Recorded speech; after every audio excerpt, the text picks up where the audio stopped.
Ein 65 Kilo schwerer Cane Corso, der dreimal ins Tierheim zurückgebracht wurde, weil er angeblich zu intensiv war, folgt jetzt einem kleinen Jungen überall hin. In den Garten, zur Bushaltestelle, sogar zu den Hausaufgaben am Küchentisch.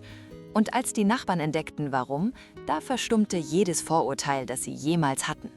In einer ruhigen Wohngegend in der Nähe von Hamburg wurde ein 65 Kilo schwerer blauer Cane Corso namens Titan zum Gesprächsthema der ganzen Nachbarschaft.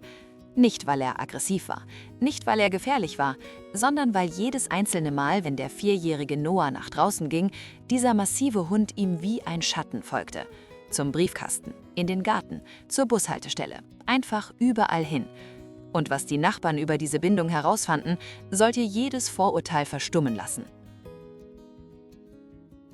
Also Leute, Markus und Sabine hatten nie geplant, sich einen Cane Corso anzuschaffen.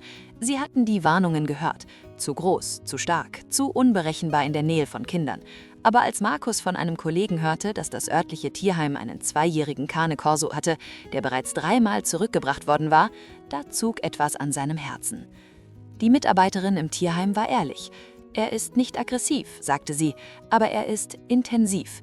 Er bindet sich sehr tief und wenn Familien mit dieser Intensität nicht umgehen können, bringen sie ihn zurück. Markus schaute auf den massiven grauen Hund, der ruhig in der Ecke seiner Box saß. Seine Augen waren nicht wild, sie waren müde. Müde davon, missverstanden zu werden, müde davon, verlassen zu werden. »Wir nehmen ihn«, sagte Markus ohne zu zögern. Sabine war anfangs skeptisch.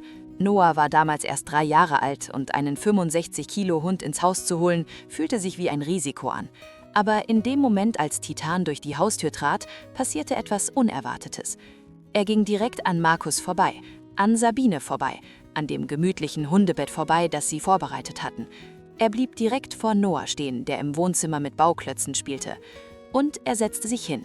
Nicht auf bedrohliche Weise, nicht einschüchternd. Er setzte sich einfach hin, als wollte er sagen, dieser hier, das ist mein Mensch.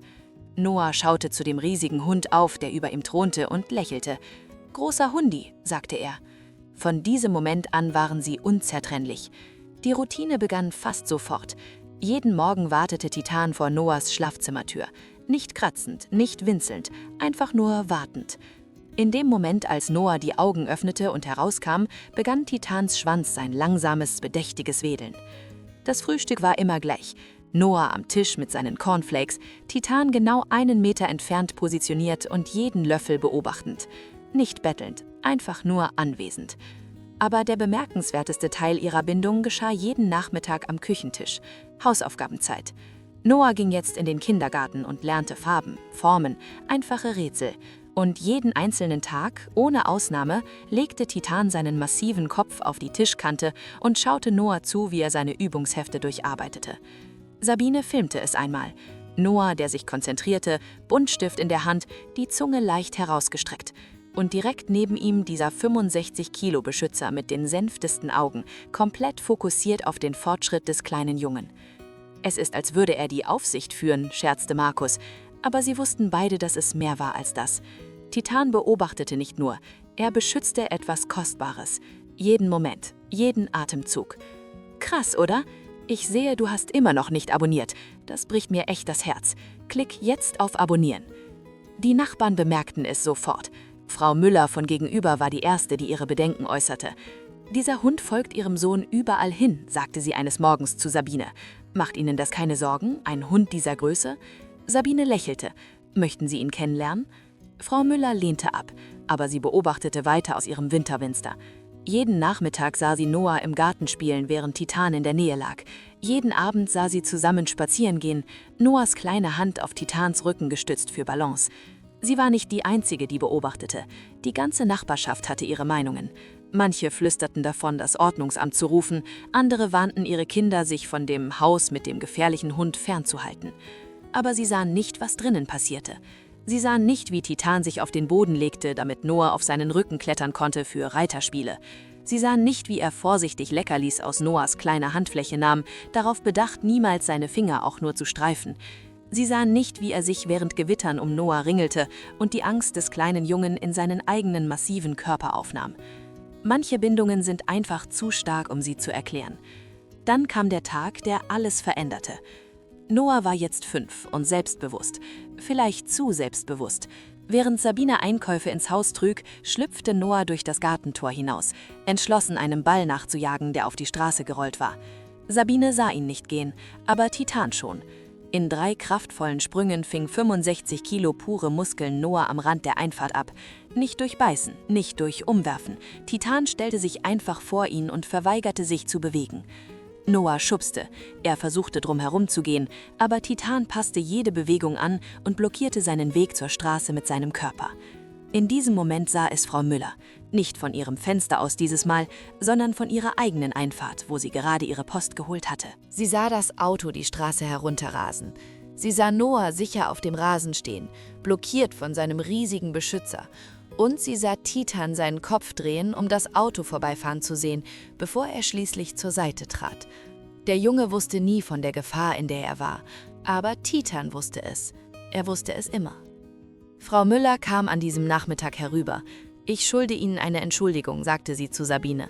»Ich dachte, dieser Hund wäre eine Bedrohung. Ich habe nicht erkannt, dass er das Gegenteil ist.« Es sprach sich schnell herum. Der gefährliche Hund hatte ein Kind gerettet. Plötzlich änderte sich das Geflüster. Nachbarn fingen an zu winken. Kinder fragten, ob sie den großen grauen Hund streicheln dürften. Die Gemeinschaft, die Titan einst fürchtete, begann ihn zu verstehen. Heute ist Noah 6. Er liest Titan jeden Abend vor dem Schlafengehen vor und buchstabiert Wörter, während sein pelziges Publikum geduldig zuhört. Sie machen immer noch gemeinsam Hausaufgaben am Küchentisch. Titans ergraute Schnauze ruht jetzt bequem an ihrem vertrauten Platz. Markus und Sabine beobachten sie oft von der Tür aus und staunen über diese Bindung, die sie nie erwartet hatten. Ein Tierheimhund, der 3-mal zurückgebracht wurde, weil er zu intensiv war, hatte genau dort seinen Platz gefunden, wo er hingehörte. Und ein kleiner Junge hatte etwas gewonnen, das kein Spielzeug jemals bieten könnte.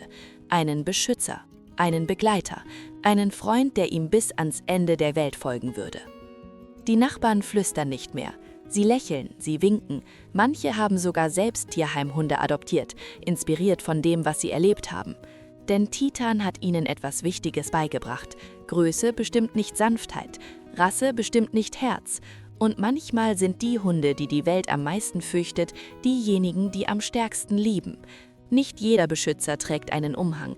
Manche haben 4 Pfoten, graues Fell und Augen, die nichts sehen, außer dem Kind, das sie sich ausgesucht haben zu beschützen. Wenn du darüber nachdenkst, zu adoptieren, denk daran. Irgendwo da draußen wartet ein Hund wie Titan, wartet darauf, gewählt zu werden, wartet darauf, eine Liebe zu geben, die so stark, so vollständig ist, dass sie deine ganze Welt verändern wird. Alles, was sie brauchen, ist eine Chance. Würdest du einem 65 Kilo Cane Corso allein mit deinem Kind vertrauen? Schreib es mir in die Kommentare.